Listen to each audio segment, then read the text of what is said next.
Hi, everyone. Welcome to Disciplined Entrepreneurship with Professor Bill Aulet. My name is Corinthia Lewis, and I'm part of the MIT Sloan Executive Education team. Thank you so much for joining us for today's webinar. I'm pleased to introduce to you Professor Bill Aulet, who is the Managing Director of the Martin Trust Center for MIT Entrepreneurship, the Professor of the Practice, and also the Faculty Director of the Entrepreneurship Development Program. Now over to you, Bill. Thank you very much, Corinthia. And it's wonderful to be with all of you out there today. I'm sure there's some old friends out there, and you're going to hear some things that you might have heard before, but I'm going to kind of go through to set the foundation, but then I'm also going to talk about some new things and also talk about what the Entrepreneurship Development Program is and is not. Again, I'm going to overview disciplined entrepreneurship, talk about where we are today, talk about how it's changed from my first book and where it's going, and then we'll talk about what Entrepreneurship Development Program offers in this upcoming January. So let's get going, but first of all, happy holidays to everyone out there. It is so nice at this time of year to start to be slowing down. I got all my grades in yesterday, and so I'm relaxed and catching up and having new thoughts, hopefully. So let's start with, as an engineer, you always start with define your terms. So what do we mean by entrepreneurship? And so this is a term that's being used more and more often. And I think people believe they know what they're talking about, but they often get confused. And I want to talk about a paper I wrote called, Two Types of Entrepreneurship, because people often equate entrepreneurship with small, medium enterprise. They use those terms interchangeably. And small, medium enterprises are small companies. They're companies that were started to focus on local markets, like restaurants and dry cleaners and IT service companies or the like. And these are defined by the fact that there's a need in the local marketplace and they're going to meet that. On the other hand, there's this other type of entrepreneurship, which I'm going to focus much more on here, really exclusively, and I call that innovation-driven enterprise entrepreneurship, or IDE entrepreneurship. And the difference between this at the high level is that while SMEs are going after a local demand, IDEs are going after a global demand, that is a global market. So if you're going after a global market more than just the people in your local community, you have to have some sort of innovation that will allow you to sell there or encourage other people to sell for you there. And so that's the type of company that we're really going to focus on, the IDE. Economies need SMEs as well as IDEs, and SMEs play a very important part in the economy. First of all, they're jobs that are spread out geographically. They're what they call non-tradable jobs, and they're required to make a standard of living high. But if you want to take that standard of living and make it to the next level, IDE companies create enormous amount of jobs, disproportionate amount of jobs, and they dramatically increase the standard of living to a new level. So what's the difference between these? If you look at a small, medium enterprise SME venture, you tend to get a very rapid response time when you put money into it. If I put money in, I will see increased cash flow or increased revenues, and that will kind of grow linearly over time, but at some point it will be capped. On the other hand, so what the bullets here are the delta T, that means the response time that is short, so that, and this again, my politicians love this, they're quote shovel ready, we can put it to use right away. When they grow in a linear fashion and they're capped, and then there's less upfront investment required. The IDE ventures, on the other hand, when you put money in initially or put effort in, you tend to not see results for a while. And that's why this dips down, because you're investing into developing the innovation. But once you get that innovation and it works, then you see exponential growth. So to the same way, the delta T here is longer than it is. That means the response time is longer in these ventures. when you get them right, you can have exponential growth, and there's more investment required in these type of ventures. People would argue that they're more risky, and I would agree with that. The IDEs generally are more risky. But what we're going to talk about here today is how to de-risk your IDE ventures. So, two types of entrepreneurship, SME, IDE. I'm going to focus on IDE here. If you are an SME, we can help you learn how to become an IDE, which means you'll have much more market potential. So I said we're going to define terms as an engineer. And so the next term that I want to define is innovation, as you know, and that because we're talking about innovation-driven enterprise entrepreneurship. So innovation is often associated with the term invention.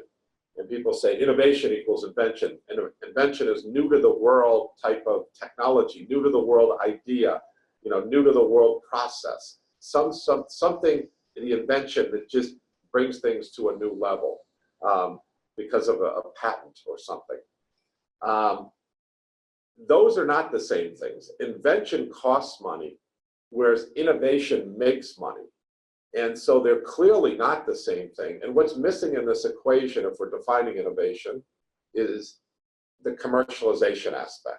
That means, how do you bring this to market? How do you find a customer who wants to use your new idea, your patent, your new process? How do you, that you've invested in? How do you bring that to market? And that's what will create value, and that's what the innovation is. And this commercialization process is the entrepreneurial process. So what we're going to focus on here is not the invention itself. There's lots of inventions out there in the world. There's lots of technology. But there are few people who can actually commercialize this very well. And I just point you to, you know, a company like Apple, where they have actually used inventions that came from other people, be it Xerox or Fraunhofer. And Steve Jobs is famously quoted as saying, you know, good artists create, great artists steal, which, by the way, is a quote from Picasso, which fits very much into his whole theme there.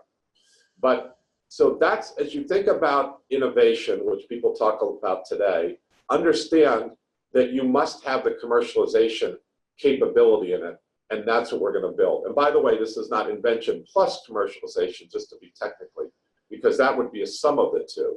If invention is zero and commercialization is zero, either of them are zero, you get no innovation.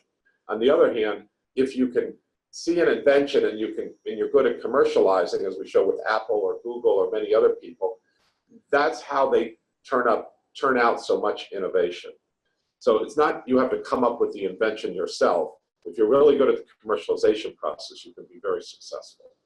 So what is the essence of good IDE ventures? First of all, there's some technology that, you know, that's built into it. And I'm going to refer to that here as innovation because it's a little less precise here, but everybody refers to innovation.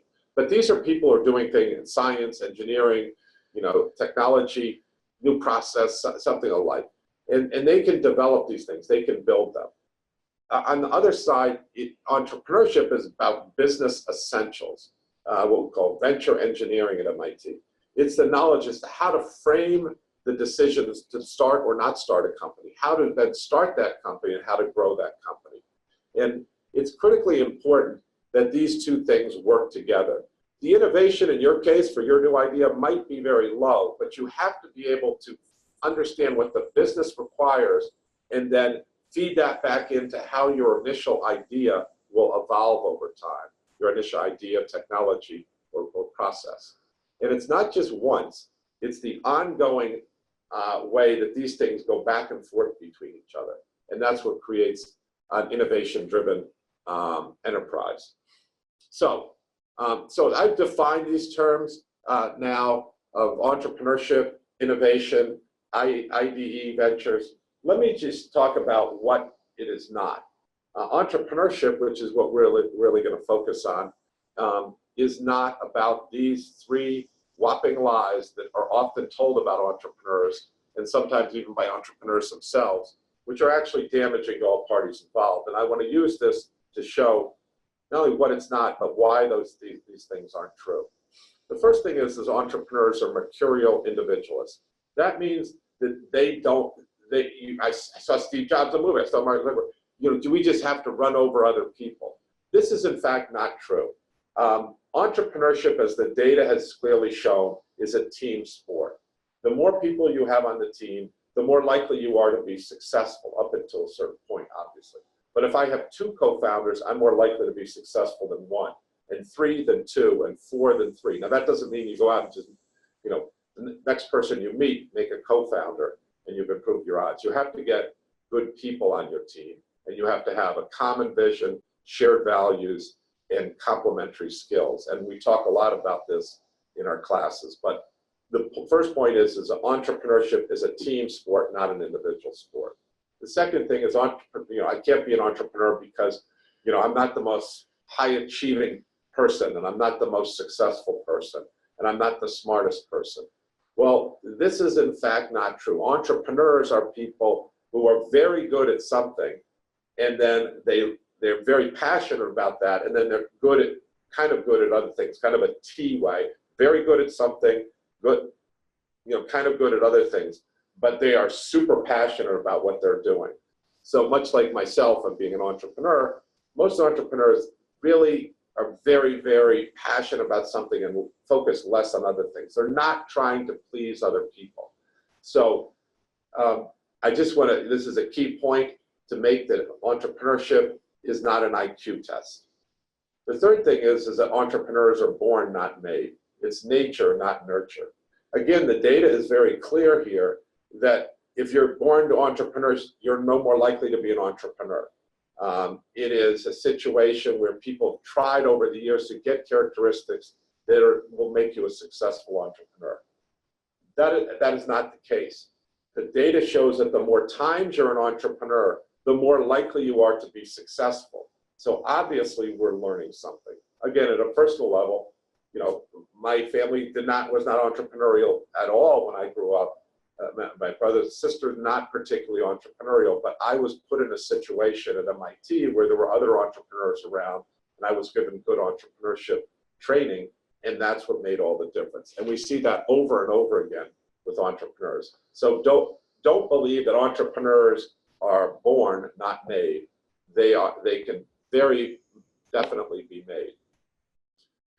The fourth one is entrepreneurs love risk. What makes them successful is they just love risk, and they get lucky, as we'll talk about next.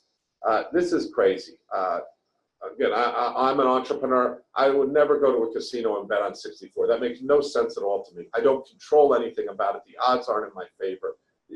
That's just not what entrepreneurs do. Good entrepreneurs identify and take informed risk so that they know that they're going to win in the long term, and the risk of doing it is worth the reward at the end. So this is a really important thing, is it's not just risk, it's figuring out where you have an unfair advantage, and then you de-risk everything else. The fifth thing is that to be a successful entrepreneur, you have to be charismatic. And I won't spend a lot of time on this. I just invite you to go to the next entrepreneur get-together and sit around and talk to the people. They're more likely to be geeks than they are charismatic. Entrepreneurship needs to be sustainable over time. It's not just manipulating other people and selling them and getting them to do something. If you do that, you'll kind of go up and down like a pet rock. And that's not what makes entrepreneurs successful. 6, entrepreneurs, are lucky. And if lucky means I identified a potential future opportunity and I worked very, very hard to get my, quote, 10,000 hours, like Malcolm Gladwell talks about, and then that opportunity met the preparation I did, and that's luck, then they are lucky. But this concept of they're just lucky because they didn't plan for something to happen, they didn't work for something to happen, is not true. In entrepreneurship, the process we're going to talk about is how do you identify opportunities, and then how do you prepare yourself for those opportunities that you believe are going to happen in the future. The last one is that my book came out, and it was great, very rewarding earlier today, and someone said, well, that's all been dispelled with your book. And I would hope so, but it's still not. That entrepreneurs are undisciplined. Is that to be an entrepreneur, we're going to talk about the importance of the spirit of entrepreneurship, but they're undisciplined. This is just not true. To be successful in entrepreneurship, you must be very disciplined because you don't have a lot of room for failure. You don't have a lot of resources. You have to marshal and use those resources extremely effectively. When I worked at IBM, I appeared to be the quintessential symbol of discipline every day.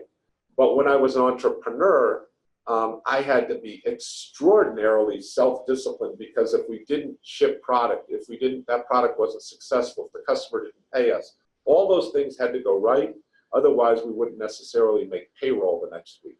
So the level of self-discipline that had to be executed by myself and our team was way, way higher than it was at IBM, where we never worried about payroll being made. So those are 7 myths that I just want to dispel and that we'll deal with as we go forward in our books and the courses we do and online materials. There's 2 other misperceptions I just want to deal with quickly here. And again, Malcolm Gladwell talks about this in his book, David and Goliath. And that is that if you're an entrepreneur, your odds are, you're not going to be successful. Well, it turns out if you're a good entrepreneur, that your odds of success are actually pretty high if you're really a disciplined entrepreneur. And in David and Goliath, they talk about military operations, how David beats Goliath, even though it seemed like such a fluke. This happens much more than people anticipate. That if you're David and you play your hand right, even though Goliath is much bigger, you can use his very height, his very strengths against him to be successful. So don't believe that you can't be successful if you're the entrepreneur, you're the David going up against Goliath. It happens all the time. And if you don't believe me, just go out and watch the TED Talk by Malcolm Gladwell. The last one I want to just bring up is people vastly overrate the importance of the original idea. The original idea, as I said in an article, is the most overrated thing in entrepreneurship. The original idea is your starting point. And then you go back and forth, as Professor Matt Mark talked about, doing switchbacks until you find the right idea to settle in on. And that idea, that original idea, is the starting point, and you need it. That's how you coalesce things together. But then you focus secondarily, as I show in this chart here, on the market. That's focusing on the customer, then start building everything back, and that will change your idea. And then you have to have a process by which you work with that customer, the market, and that's what I call the execution here. And those are much more important than the original idea. But the last thing that as you go through this you'll learn is the team. Building up a strong team is probably the single most important. But you can't do that until you have that original idea, you know who the customer is, and you have an understanding as to how to execute it. So what we focus on is really that execution process as to how to take that original idea and then focus on a customer and simultaneously build your team. So the last one I want to just talk about briefly about entrepreneurship that is really helpful, and I wrote a piece for Sloan Management Review called Entrepreneurship as a Craft and Why That's Important. So if people look at entrepreneurship and say, is it a science? And the answer to that is no, entrepreneurship is not a science. That means if I have A and then I have B, that I will definitely get C. This is not the case. If I have A and I have B, and I do those things right, and those are the right first principles, then I'm more likely to get C. But it is not deterministic. And so people then say, well, if it's not a science, then it's a art. And art is inaccessible to people. And it's some sort of magical thing. But I've just gone through these misperceptions and talked to you about how that's not true. And so what I talk about is something between science and art. And this is a craft. And that's like pottery. We could, we might not be able to turn everyone on this call into a painter. But you know what? We can turn people into doing pottery, and I consider that a craft. If we show you how you take a hunk of clay, how you use a potter's wheel, how you use your spin that with your feet, how you use your thumbs, we can teach you how to do pottery. And why is that significant? Because a craft is accessible to everybody. Again, you can be an entrepreneur. It is not something that is impossible to do, that you have to have some sort of special gene, some creativity to do it. Yeah, there's an element of creativity. You can get that on your team, but it's mostly about like a craft execution. So it's accessible. Like in a craft, we as entrepreneurs build a unique new product to the world that's never existed before. this is one of the reasons why it can't be a science, because we're doing something that's never been done before. It's already been done. There's an algorithm to optimize between the as-is state and the future state that we're trying to get to. But we don't know that future state. We're exploring the solution space as we go to get there. And that's we're going to talk about the first principles. So it's accessible. We're builders of unique products, and it's something that we can learn. As I talked about, the more times you're an entrepreneur, the more likely your odds are being successful. So clearly something can be learned. The question is, can we teach it? And the answer to that comes is there are first principles that exist, but they don't assure success. Much like you can't, if I teach you how to throw a pot, use your thumb, spin the wheel, do other things. Those are just first principles. And you have to kind of master that through, last thing is apprenticeship, working on how to do that. But there is some theory and there's practice. And we go from theory to practice, back and forth, just like if I was playing basketball. I play, I look at videos, I make corrections because there are certain first principles, certain fundamental things that are true, and then I go back, try it out, and then I go back and forth. So this idea, and I want everyone to call, to have the mental model that it's a craft. It's not a science and it's not an art. It's accessible. We build unique products. They're learnable. They're first principles that are the theory. And then we also have practice. One second.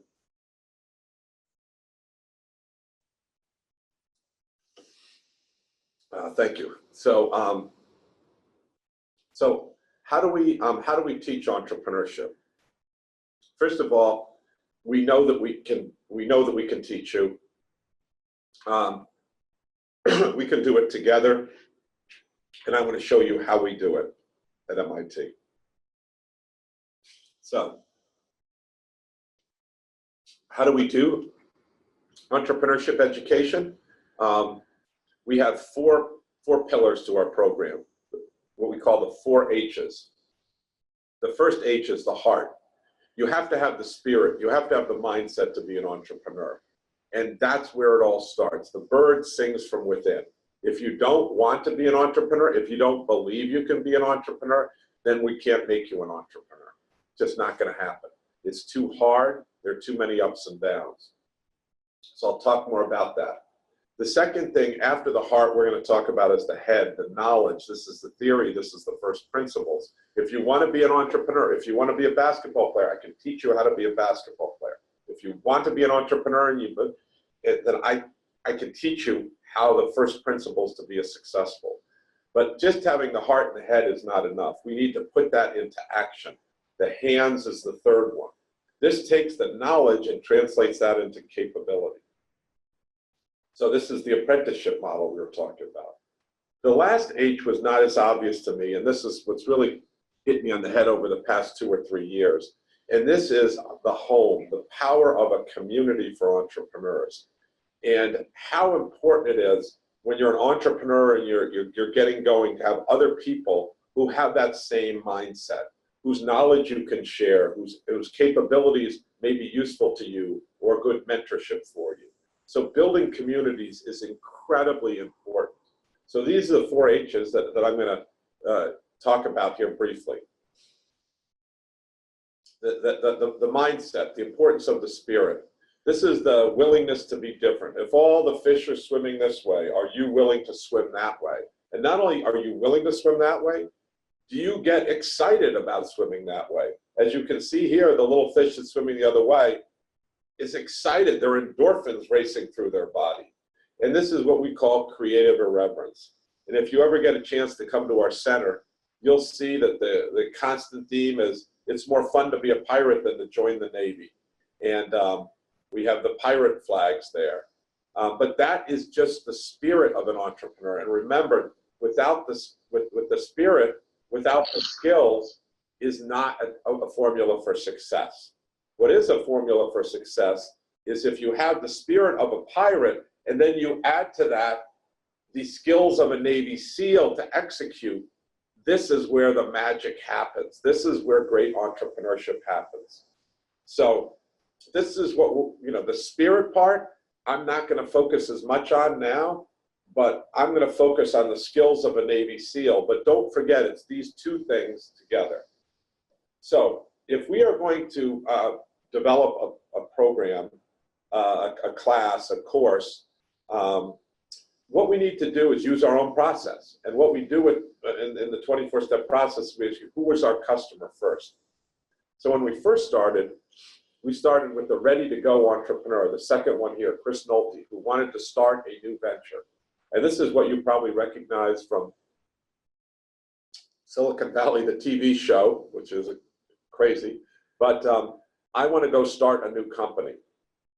This was the dominant person when I first started in class, but now, if that's our beachhead market, it's now expanded dramatically.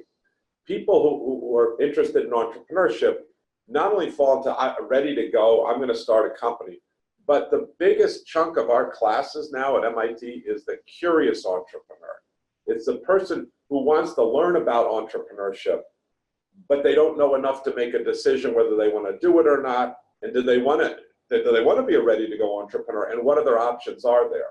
And there are more options than just a ready-to-go entrepreneur. These are people like Esteban, who's an entrepreneurship amplifier. His company already existed. His parents started it. And now he's taking over that company, and he wants to invigorate that company with new entrepreneurship skill set, mindset, and results in the bottom line. And so what he is not starting a new company like Chris, but what he would do is he would try to harness the power of people like Chris and funnel that into his own organization to take that company, GMS, to a whole nother level. The third one is the corporate entrepreneur. And this is someone who's not starting a new venture like the ready to go, but this is someone like Lucia who wanted to wanted to be in an existing organization, but create new products, to create a new organization. All of these are entrepreneurial personas, and you probably think about yourself in one of these. And these are all ones that we are very successfully addressing at this point. I want to say that we're also addressing in the EDP program academic instructional entrepreneurs, people who want to teach entrepreneurship. They may have been an entrepreneur before, and now they're looking at how do I become a better teacher? And that's hard. I mean, I've been at this 10 years. I was an entrepreneur for 20 plus years. And that's one thing, but how do you structure that information and get it in? What are the first principles, and how do you teach people that? There are other people that will be interested in EDP, such as academic entrepreneurs, people who are going to stay in academia, but they want to understand how can they make their research more impactful. There are other people who say, well, I'm not a ready to go yet. I'm what they call a ready to go -1. That means I think I want to start a company in the future, but right now I don't have an idea, I don't have a team, and I want to go into a startup, be it HubSpot, be it PillPack, another company. And then after that, then I would start my own company. We also have a lot of people who take entrepreneurship development program or entrepreneurship investors. These are people who know, how do I analyze companies in a more structured fashion? And then we'll have people who are social entrepreneurs who are not about creating, profit, but about impacting many, many people in a positive way. And I would argue that social entrepreneurship and kind of disciplined entrepreneurship really overlap, and it's the same process to be used for both of those. And we have plenty of examples of that, be it Synergy in Africa, Shop Soku, Bilicus, and Lagos, Nigeria. Lots of that. You're much better off. And there are people like Amanda Von Getz who just love the entrepreneurship, and she uses it for her piano recital. So it can just make you a better person as well and help you achieve your personal goals. And I wrote an article for the Wall Street Journal, an op-ed piece, that talked about, entrepreneurship education, and this is a while ago now, about the crisis and why it was so important that we take this new approach. Because the demand for entrepreneurship education is spiking, but we have not been able to lift the curve of supply of quality entrepreneurship because it's really hard. It's really hard to do this. There has not been a big body of knowledge. There's still, to this date, it exists an insufficient body of those first principles and research and evidence-based that's out there. It is also something that it's easy to fake it And so people have been out there telling stories because there hasn't been a benchmark. The third one is that it's different. It's not a science. And if it was a science, we could scale it much faster.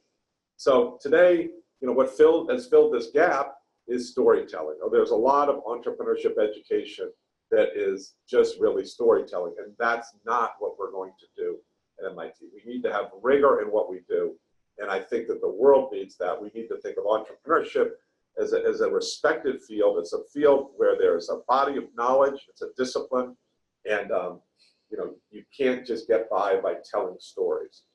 So this drove us to put together the 24-step methodology that we lean on, and that is, and let me just give you an analogy for this. If I was to build a house, which is a very unsophisticated, non-dynamic system, you would not build it with one tool, be it a hammer, a saw, or a screwdriver. Of course, you would have a toolbox with many different tools in it. And so that's a very simple system.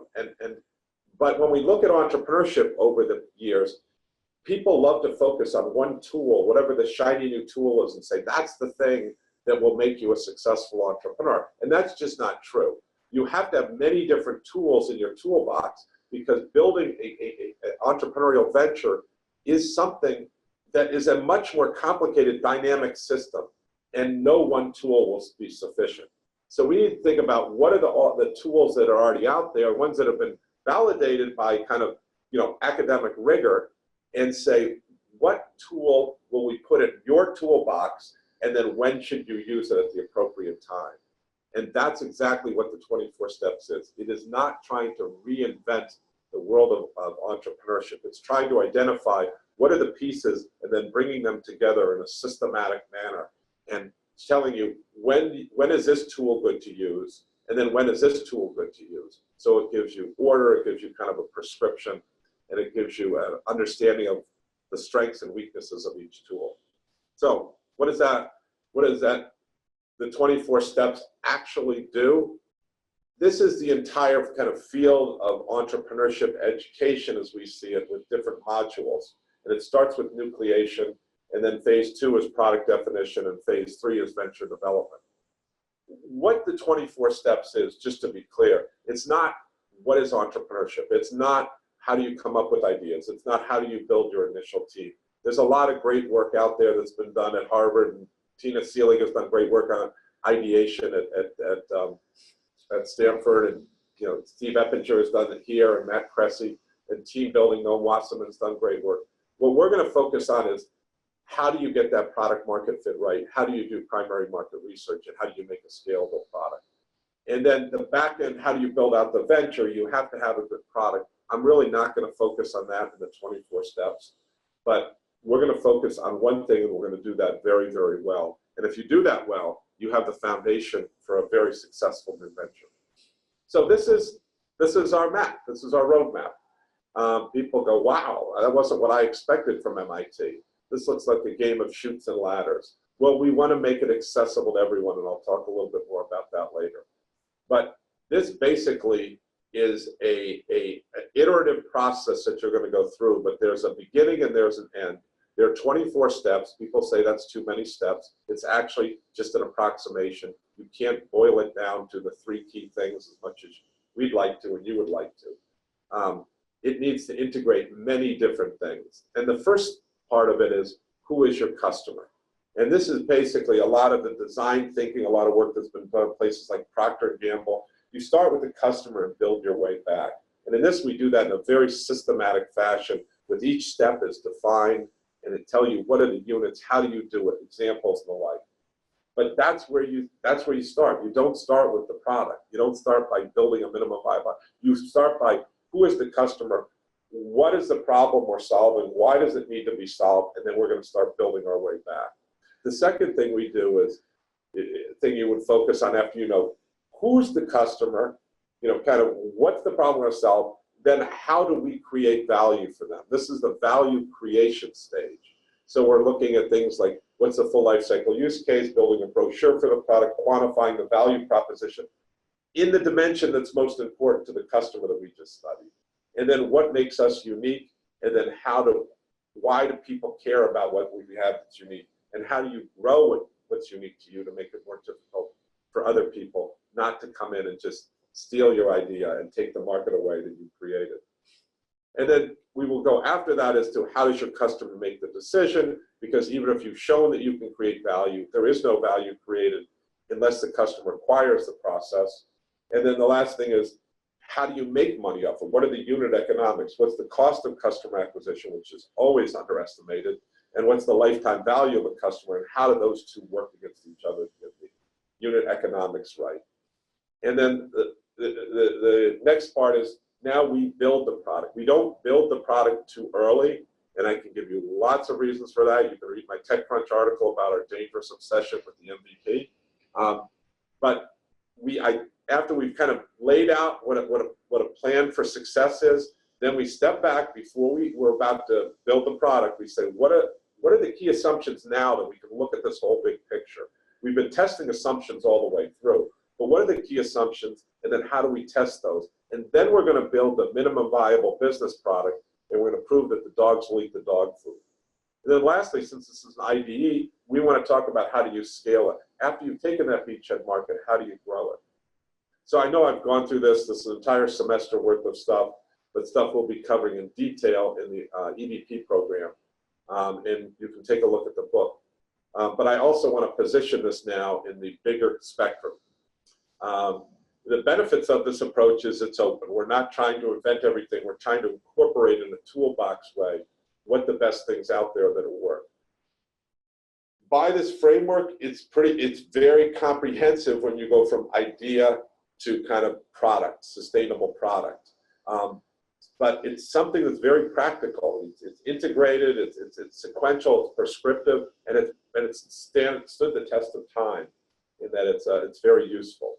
And one of the things that's really nice is it creates a common language. Remember we talked about a community. How many people are there that when you want to speak to them, you can't communicate quickly. But when you talk to someone and say, hey, I don't understand, I think your total addressable market isn't big enough, they know right away what that means. I worry about whether your core, what is your core?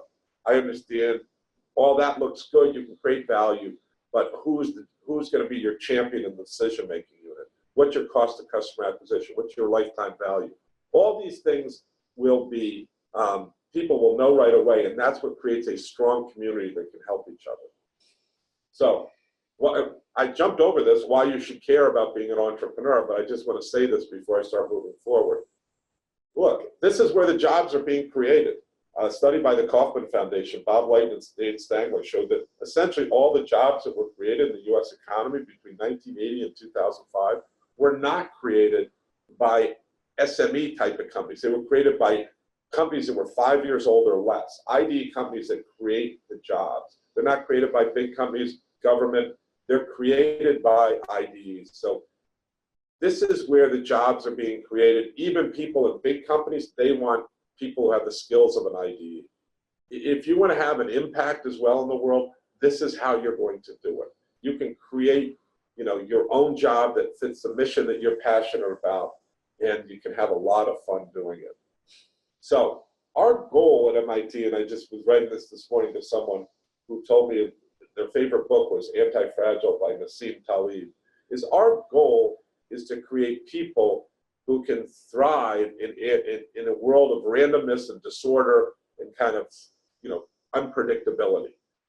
That is not just surviving, it's the people who can deal with this. And when you look at the world today, there's more and more, disruptions, there's more and more unpredictability, there's more and more crises. And we want our students, and we want you to be able to thrive in that world. Not just survive, but thrive. And that's the goal of what we do. It's not about building companies. Yes, that is a byproduct of what we do, but it's really about creating anti-fragile human beings. And it works. So there's lots of examples out here. Okta today went public, is a now $3 billion market cap, is HubSpot. So lots of examples there, and you'll see them when you come to EDP. The basis for our course is the Disciplined Entrepreneurship original book, the white cover here. And in the past year, we've had a new book come out called the Disciplined Entrepreneurship Workbook. And read here. And I'm going to talk a little bit about that is what did I learn from the original book that came out? It's, 32 different editions in every country in the world, online courses. What more needed to be said to write another book? Because I wasn't looking to write another book. There's also, by the way, online tools that can help you as well, such as the Disciplined Entrepreneurship Toolbox made by my good friend, Marius Ursace, who's in Romania and travels around the world, that will be useful to any of you. What is the EDB program? The EDB program essentially is our course at MIT, and it's just condensed into 1 week. It is like a Marine boot camp that takes you through and says, we're going to build a company from scratch in 5.5 days. And that is patently unreasonable. But what we're trying to do is not to catch a fish, but teach you how to fish. So when students come in, they want to work on their company, we say, no, you're going to start all over again with a blank slate, and you're going to start with 6 or 7 other people who you've never met before, and you are going to start a new company. And you're going to notice, you're going to learn a whole lot about that process, because if we use your company, you bring a whole bunch of biases to it. So on Sunday, you come in, and then we immediately start giving you here's how this week's going to work. Here's the process. Now we're going to do speed dating. Come up with new ideas. Sell your ideas to other people. If it doesn't work, you've got to join a team with an idea that you like. This kind of Darwinator process. And then once you have your team on Sunday night, these are people you're going to live with for the next 4 or 5 days, and you're going to become very, very good friends. They're going to come from all over the world. And then on Monday, we start marching through the 24 steps. We define that target customer. We have a value. You have to come up with what your value proposition is. On Tuesday, then we have product development, competitive advantage. And you might say, well, I'm not done with my value proposition. Well, you've got to. The train has to keep moving. We can't make excuses here. We got to keep moving. And you'll say, but this is too fast. And that's the whole point. Just like in software, you have to write it once, go through, and then you learn so much, you throw it out and you start over again.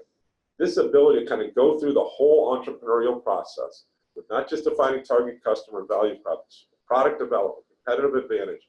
How do you extract money from the customer? What's the pricing? What's the lifetime value? How do you go to market? What's your cost of customer acquisition? How do you build, the finances for this? How do you fund it? How do you exit that? And then how do you pitch this thing to other people? All that we do in 1 week. And you can look at it, and it seems insane that we could do this. But trust me, it works. It works. So here's detail on the program. I'm just going to jump over this. All the slides are available to you. Let me just highlight a few things. We bring the best of the best to you here in this program at EDP.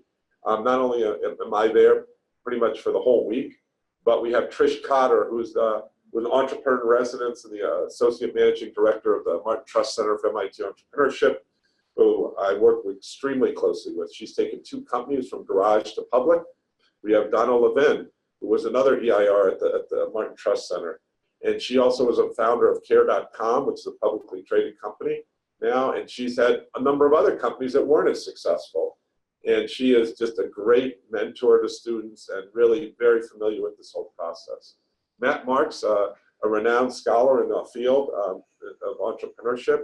I was talking to you about how the original idea doesn't matter. He did the work on switchback. He did it on non-competes. He's going to talk about what are those decisions you make when you found a company that are so important? Founders, equity splits, all those types of things. The next one is Christian Catalini. It says my name there. I'll have to change that on the slides. But that's Christian Catalini, another renowned scholar here at MIT who's done work on Bitcoins, involved with the Creative Destruction Lab in Toronto. He'll be there. He was involved, by the way, in the program at MIT where they gave every student $100 and then watch what happened, $100 of Bitcoin, and watch what happened. So he's very familiar not only with blockchain, but all kinds of new technology that comes to market. Catherine Tucker is an award-winning professor here at MIT in the area of marketing and pricing, and you will not want to miss what she has to say, really about the lifetime value and cost of customer acquisition, and really how to think deeply about that. Scott Stern is another renowned scholar. He won the first medal from the Kauffman Foundation for Entrepreneurial Research, and he's coming out with a book on entrepreneurial strategy. How do you build companies? What are the choices you make? And then Ed Roberts, who was my mentor way back when at MIT and is the chairman of the Martin Trust Center for MIT Entrepreneurship, and literally wrote the first book on entrepreneurship, and he will be there. I'm also excited for our lineup this year of people we're bringing in who are real practitioners. Brian Halligan was named the #2 CEO in the United States by USA Today. He's a co-founder of HubSpot and an extraordinarily dynamic speaker. Paul English is also a book written about him recently about his entrepreneurial endeavors, and he founded Kayak and has now founded Lola and is really a renowned entrepreneur, mentor, thought leader, and just friend globally. Dave Cancel is a new addition. He is a multiple-time entrepreneur, done a number of companies, once sold to HubSpot, and now he's doing Drift. And that's a product that everyone here probably uses. It's chatting off websites. And then one of the hottest investors in the Boston area and in the world today is Jeff Fagnan, and he'll be joining us to talk about trends in venture capital, and he's at Accomplice. And then there will be dozens of other interactions that you would have through company visits, through mentors, through coaches we have in our simulation sessions to move you along, and then the judges at the end of the week. So you'll get fully immersed. You will know the MIT ecosystem when you leave here, and you'll have lots of personal contacts. So let me just say, what are the things that I learned since I published my first book? And why did I have to publish a second one? Because I realized after the first book that I didn't do justice to the field of primary market research. But sometimes people say customer development. And this is a very important area, is how do you talk to customers? And there's a whole bunch of academic work that's been done on this, and corporations have been doing it. And this is something that we really highlight, and you'll see a special section in the book, the workbook, about this. And this is something that the whole process doesn't work if you don't know how to do effective primary market research. And I touched lightly on that in the first book, but in the second book, we really dive into it. And it underlies all the 24 steps. It is the fuel that drives you through. So the second thing I learned was, how do you get those first customers? You know, I have this beautiful process. You know, we create value, we extract value, we understand the decision-making unit, we understand the decision-making process. But there's a whole body of knowledge out there that I incorporate that can be summarized through Newton's first law of motion, that an object at rest will remain at rest until it's moved. So basically, there's a tremendous amount of inertia in business, and we're trying to change that inertia when we come in with a new product. And how do we create, how do we take that body at rest and get it moving? Because once it's moving, it will continue moving in a constant motion in the same direction, velocity, until it's stopped. So how do we change habits? How do we get customers coming our way? And there's a whole field of behavioral economics in this that's terrifically interesting. But, you know, and you could spend an entire lifetime going through that. But why is this important to an entrepreneur? How do we make this into something that we can boil down to make useful? And this is what I call step 13B in the new book. The decision-making process depends on when you start that. When are the windows of opportunity to do that? And then once you know there's a window of opportunity, how do you set a trigger up to take advantage of that window of opportunity? And we really dive into this in the class. Let me just give you, you know, an example that probably everyone's here. If you're on Expedia and you're looking at flights between Boston and San Francisco, that's a window of opportunity, because I'm thinking of going to San Francisco, and they now know that. And then what does Expedia do? They recognize that window of opportunity. They then set something up there, a trigger that says 2 seats remaining at this price. Is that effective? You might say it might not be effective to you, but studies have shown it's extraordinarily effective. And how do you understand these windows of opportunity and take advantage of them with triggers? And we're really going to get into this, and this is a really important skill for entrepreneurs to have. And there are many different techniques here that I've talked about from an IBM, my experience, to, you know, when you want to get to students, you need to get them at the beginning of the year. If you're selling enterprise software and a competitor is bought by Oracle, what should you do? HubSpot had this, free website grader, unbelievably successful for them. If you're a security company and there's a high visibility breach, how do you respond to that? And the politicians know exactly how to do this, and they've been made it an absolute, science for them, that if something happens, they can capitalize off it.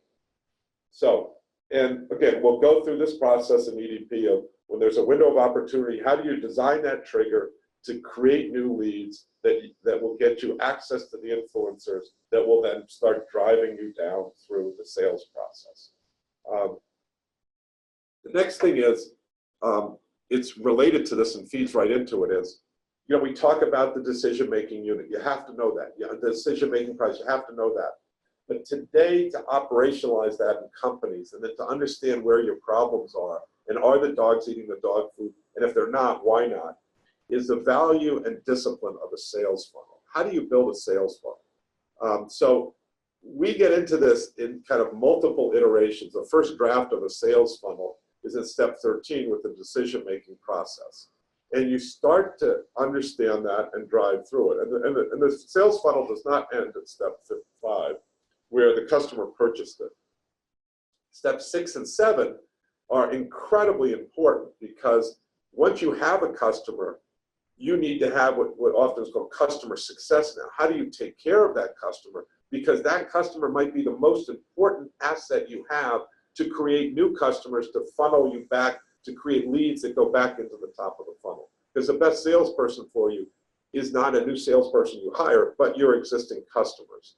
So this more fulsome sales funnel is where we start. And then over the course of the 24 steps, we refine this with not only where do we generate leads, but what are the watering holes and who is going to do that? How do we convert leads into suspects? And what are the windows of opportunities and triggers? So very systematic way to go through this. And that's for the short, medium, and long term. So the next thing is the framing of entrepreneurship. And this whole idea of it being a craft and not a science and an art has helped me enormously in getting students to understand, this is not something where I can give you the answer or we can give you the answer. You have to find that yourself. What we're giving you are these first principles. And this initially leads to frustration because they want someone to have the answer for them. But if you're creating new, unique products, you can't give people the answer. They have to find it themselves. And there may be many paths to success, and they have to choose one. So this idea of framing the entrepreneurship as a craft and not a science nor an art has been really, really helpful. And the last thing that I'll just say, and this is we could spend again all week on this or all month, is the importance of entrepreneurship at a societal level. We see society kind of fracturing, and we need to create an entrepreneurship that's inclusive, that's accessible to everybody. And this is one of my missions now is, how do we do that? How do we not just train people at MIT? How do we create, thousands of people at MIT? How do we train millions of people around the world? Because when we give them entrepreneurship, it gives them 3 very important things. It gives them hope that there's something better in the future that they can do. It gives them pride and something that they identify with, they may even own. And the third thing, it gives them rigor in their life. And all these things are terrifically important to having a stable a world where people get along with each other and we don't do crazy things. So I'm sorry to go off that, but let me just say what we're about at MIT is about, entrepreneurship is a discipline that can be trained, that we can train people. It is something where there is a process, but it's not a predictable process and that it's an algorithm. It will go up and down. But if you stick with the process, we're seeing terrific results as a byproduct of that. And so we always say during the week at EDP, it's like a charm. Everyone's excited on Monday, and they're excited on Sunday. They like their team, they like the idea. On Monday, they go through and they still like it, but then it starts to go down. And on Tuesday, this is getting hard. But guess what? When they stay with the process, it comes back up. And by Friday, the confidence that you see in the students, that yes, they can do this, and that now they do have a useful framework to help them through this difficult process is just so rewarding to see. And when you are able to find your way through that, you have that confidence, you have that framework to find it through. You are willing to go out into this world, this ambiguous world, where there's randomness, there's unpredictability, there seems to be crisis, and you're able to thrive in that world. And that's the anti-fragile human beings that we want to create through the MIT entrepreneurship education process and through EDP. So with that, I thank all of you for listening. I see there's many of you out there, and I wish we could do questions now, but they tell me that is not in the cards. But let me say, if you have any questions or comments, please just tweet me. I'm at Bill Aulet on Twitter, and we have not only 140 characters, we have 280 characters for you to ask questions now, and 280 characters for me to respond. So even though this is a holiday season, I will get to and respond to all your questions, and it would be my honor. So, and let me just say in closing, look, we have a lot of fun in entrepreneurship. You see the interface and kind of the characters that we have here.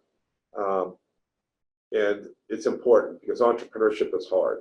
It's like having a kid. It's more work than anyone could ever imagine. But on the other side of that, when you get through, it's just a wonderful feeling when you get to be an entrepreneur, how you control your own destiny. So the journey's harder than you think. The ultimate reward is much better than we could explain to you. And so I would encourage all of you to at least try that journey, and we'll be there to help you. So with that, I think I am signing off, and I wish all of you a very happy and joyous holiday season. And hopefully I'll see you in January in Boston. It's a lovely time to be here in Boston. The sun every day, and it's so nice that we put white stuff on the ground to make it even more beautiful.